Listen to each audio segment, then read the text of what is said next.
സംഗൃതമകരി തങ്കത്തൊക്കെ തട്ടുകിട എന്തെങ്കിലും തട്ടുകിളമേ.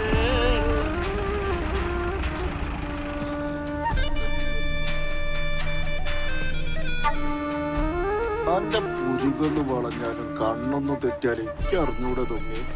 സ്വന്തം പറയത്തി കേറി വന്നപ്പോഴത്തേക്ക് എന്റെ മനസ്സൊന്ന് മാറിയ ദേ ഒരു ചാഞ്ചാട്ടം.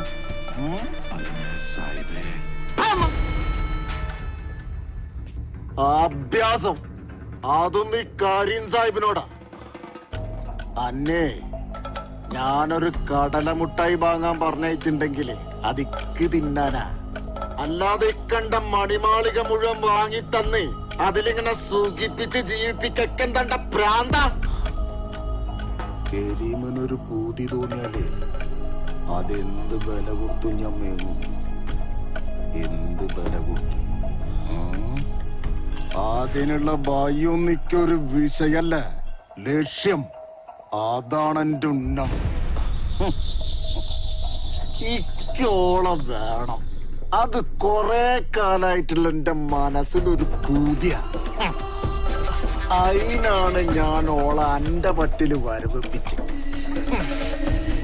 ഓളെ ഞാൻ അത്ര കണ്ട് മോഹിച്ചകടാ. അല്ലെങ്കില് ഓളെ ഈ ദുനിയാവ് തന്നെ അല്ലാണ്ടക്കണം. സാഹിബ് മാപ്പാക്കണം. അറിയിക്കാത്തത് കിട്ടിയപ്പോ ഈ തൊമ്മി പലതും ആഗ്രഹിച്ചു പോയി. സാഹിബിനപ്പുറം ഈ ലോകത്ത് തൊമ്മിക്ക് ആരുമില്ല, ഒന്നുമില്ല. സാഹിബ് വാ.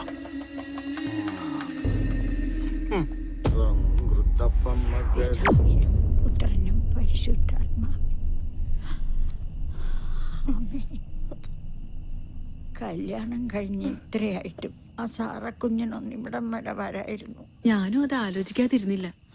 എന്തായാലും നാളെ ഒന്ന് അവിടെ വരെ പോണം. ചേച്ചി പോകുമ്പോ ഞാനും കൂടി ഒന്ന് വന്നോട്ടെ. അതിനെന്താ, നമുക്ക് ഒരുമിച്ച് പോവാലോ.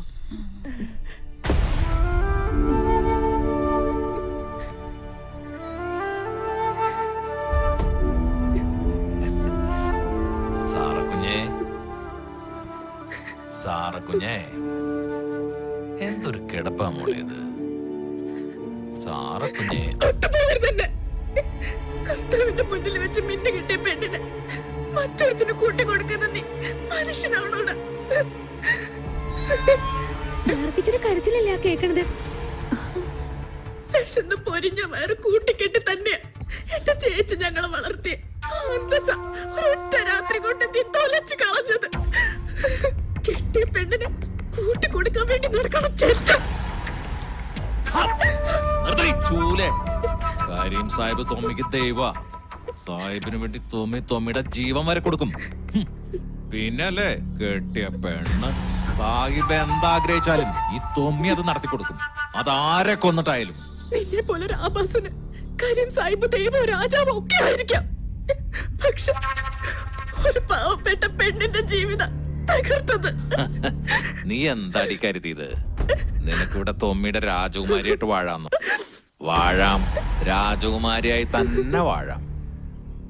ഞാൻ പറയുന്ന പോലെ ചെയ്ത. പിന്നെ നീ പറഞ്ഞതുപോലുള്ള ഈ ആഭാസൻ ഒരു പെണ്ണിന്റെ അല്ല, ഒരുപാട് പെണ്ണുങ്ങളുടെ ജീവിതം തൊലച്ചിട്ടുണ്ട് കരീം സാഹിബിന് വേണ്ടി. അതില് നിന്റെ മേരി കുഞ്ഞും പെടുന്നു.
വിഷമിക്കണേ? അതൊക്കെ പോട്ടെ, എങ്ങോട്ടാ പോണേന്ന് പറ. അതൊക്കെ പറയാം. ഒന്നും കാണാണ്ട് ഞാൻ ഇറങ്ങി പുറപ്പെടില്ലല്ലോ.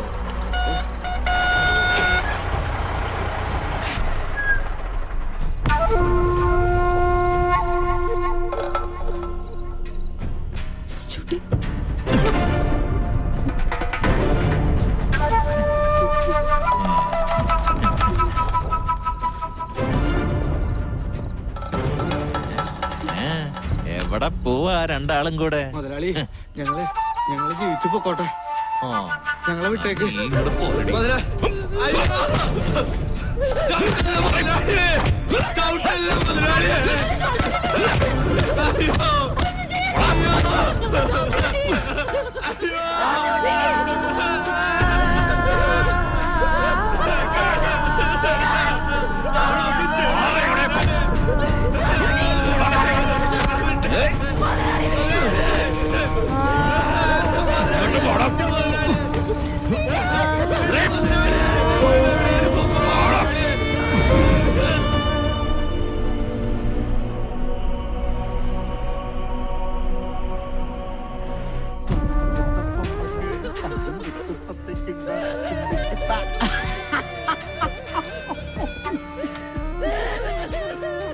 ഓന്റെ തൊടിയിലെ പൈത്തം മൈസൂർ കൊല ആ ഏരപ്പൻ എറപ്പായി കണ്ടിട്ടില്ലാന്ന്.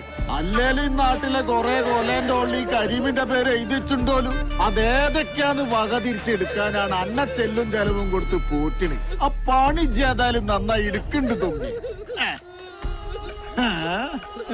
ഇനിയിപ്പൊ ഞാൻ തന്നെ തിന്ന് തീർക്കണ്ടതൊക്കെ. ആരാന്തൊന്നും അങ്ങനെ നോക്കുന്ന കൊതി പിടിക്കുമ്പോ കൊണ്ടേ പന്നിക്കിട്ടൊടുക്കേ.